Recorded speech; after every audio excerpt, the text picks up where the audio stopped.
पिछले श्लोक में हमने देखा कैसे कौरव सेना ने शंख, मृदंग, ढोल, नगाड़ों और बाजों से युद्ध का आगाज कर दिया था। वो एक भयंकर आवाज थी जो युद्ध के आने वाले तूफान का सिग्नल था। वो आवाज सिर्फ शुरुआत का ऐलान नहीं था, वो एक साइकोलॉजिकल अटैक भी था, पांडवों के मन में डर बिठाने के लिए। पूरा मैदान कांप उठा था उस भयंकर आवाज से। लेकिन उस गूंज के बीच भी जो आवाज उठी उसमें भय नहीं था, बल्कि एक सन्नाटा तोड़ देने वाली क्लैरिटी थी। एक ऐसी शंखनाद जो अंधेरों में भी धर्म की रोशनी की तरह गूंज उठी। क्या तुम जानते हो ये आवाज किसकी थी? नहीं?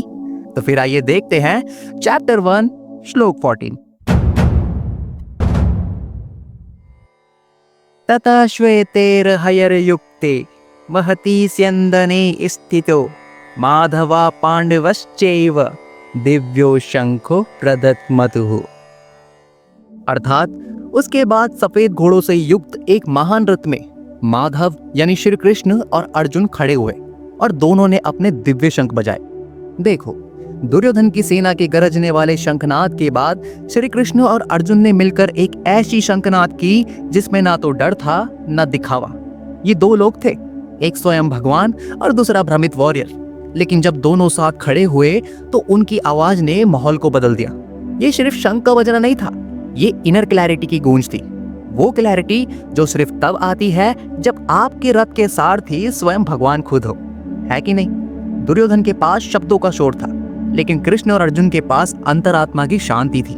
ये शंखनाद एक साइकोलॉजिकल काउंटर अटैक था, एक प्रतीक था कि हम डर के साथ नहीं बल्कि धर्म के साथ युद्ध में उतरे हैं। इस श्लोक का मॉडर्न कनेक्शन क्या है? सोचो, एक तरफ दुर्योधन की सेना का शोर, ढोल, नगाड़े, चिल्लाहट, सब कुछ था, पर दूसरी तरफ कृष्ण और अर्जुन ने सिर्फ एक शंख बजाया और उस एक आवाज ने ही पूरे युद्ध के मैदान का माहौल बदल दिया।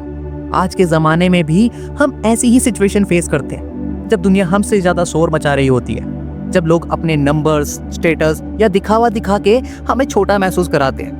लेकिन भगवत गीता हमें ये शिक्षा देती है कि आपको दुनिया के शोर का जवाब शोर से नहीं देना होता, बल्कि क्लैरिटी से, कॉन्फिडेंस से और भगवान के भरोसे से देना होता है। कृष्ण और अर्जुन ने दुनिया को यह बताया कि हम चिल्ला नहीं रहे, बल्कि हम तैयार हैं साफ नीयत के साथ, धर्म के साथ। आज अगर तुम्हारे आसपास के लोग तुमसे ज्यादा लाउड, सक्सेसफुल या फ्लैशी लग रहे हैं तो डरो मत। अगर तुम्हारे साथ ट्रुथ, सच्चाई है, क्लैरिटी है और भगवान का साथ है तो तुम्हारा एक कदम की आवाज ही काफी है। समझ रहे हो ना?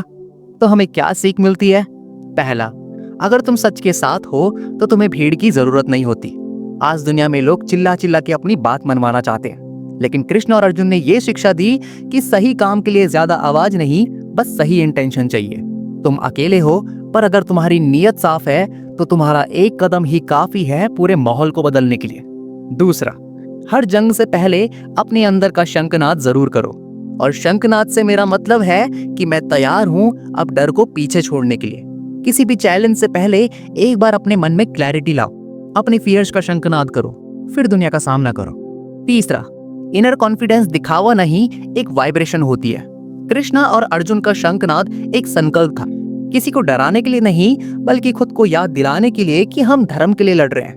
वैसे ही अपना काम किसी को इम्प्रेस करने के लिए मत करो, अपना काम इस याद के साथ करो कि तुम सच, सेवा और समर्पण के लिए हो। चौथा, शही का शंखनाद हमेशा कम होता है पर असर बड़ा होता है। कौरवों का शोर ज्यादा था, पांडवों का कम, लेकिन असली बदलाव वहीं से आया। इसलिए याद रखो कि तुम्हारा हर स्मॉल बट ऑनेस्ट एक्शन का इम्पैक्ट होता है, बस तुम्हें वो पहला कदम उठाने की जरूरत है। कुछ समझ आया? I hope you get it.